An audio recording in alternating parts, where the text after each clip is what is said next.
All right, so the top duels. So this was like based on top teams and competitiveness, I guess is like.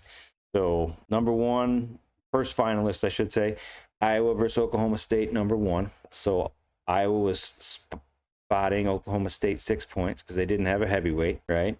This was sort of the first weekend where we got to see Ferrari. I think we were pretty confident in his abilities because he wrestled a little bit last year.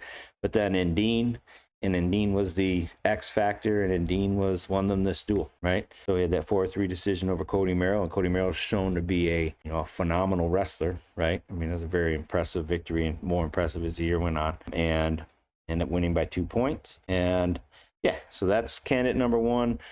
I mean, it created some great stories. I mean, and Dean's story kind of fizzled out and things like that, but it was, it was exciting. Oklahoma State, the Dean story. Well, Caliendo lost, right?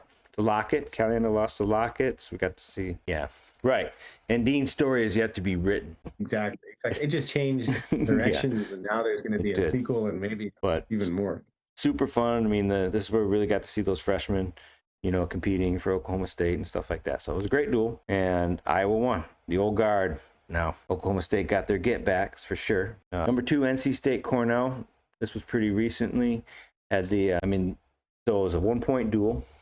You could argue that the NC State wrestler could have been stalled out and disqualified in the last match. Ran the whole time, and the ref just didn't give him the last stalling call. And obviously that would have flipped the duel. But that was certainly legitimate.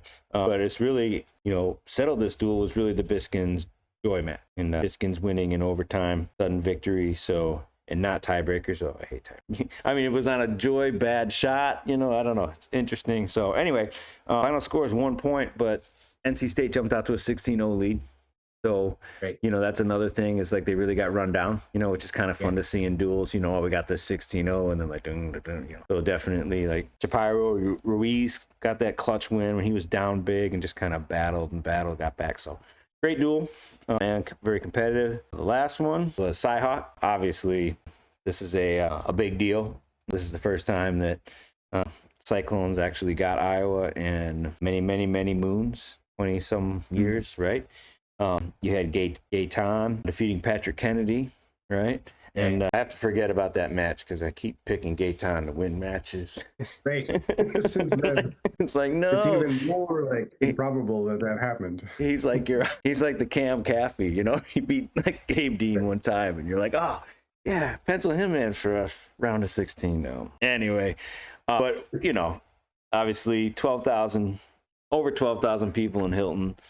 Bonus points from Etchemindia. That also created a viral moment because it was the goon at Casey's that got under MJ's skin. Yeah, right. Yeah, no, it was awesome, and this was on the flagship, right? This was on ESPN, right? I mean, and both duels that ESPN hosted were great, and both had Iowa on the short end of the stick for sure. But so those are your 3 duels. Any comments on those duels, Roy? Yeah, I'll just say a little bit about each of them. The Iowa versus Oklahoma State, number one, especially with that forfeit, and just looking at Oklahoma State's lineup. I thought Oklahoma State was going to win. I think I had picked them. So that was like a great win for Iowa. Something that's not on here on our finalists, but Iowa wrestled Ohio State in the finals of the NDI. And that was kind of like whoa, Ohio State's really good. Yeah, I wanted to pick duels that were close. Competitive, right? I mean, obviously there were some great duels for that was Penn State fans and things like that. But right, but sometimes, when you go into a duel and think it's going to be competitive and then it's not. Because Penn State, you're hoping like we got one way we might win it, and and like no, 40-0. So NC State versus Cornell, and I just love that 15 years ago, if you said that was like a really important duel for the season, you'd have been like, really? So right. Nice to see non-Big Ten schools being super relevant in the top 10 conversation, and it had that the Joy's only loss of the year, Coy Biskins, and I just really impressed with him when I saw the NC State versus Stanford duel live when he majored in Valencia. Really impressive wrestler. NC State's really impressive. And then Iowa State versus Iowa. Oh, there's just so much history to that, and then it lived up to it, because sometimes the history is more than this year, but I feel like this year really lived up to the whole thing. So I will pick for the duel of the year, Iowa State versus Iowa. Cyhawk. Yeah, I think that would have been my pick as well, just with all the history and grandeur, and that was fun. It was a fun duel.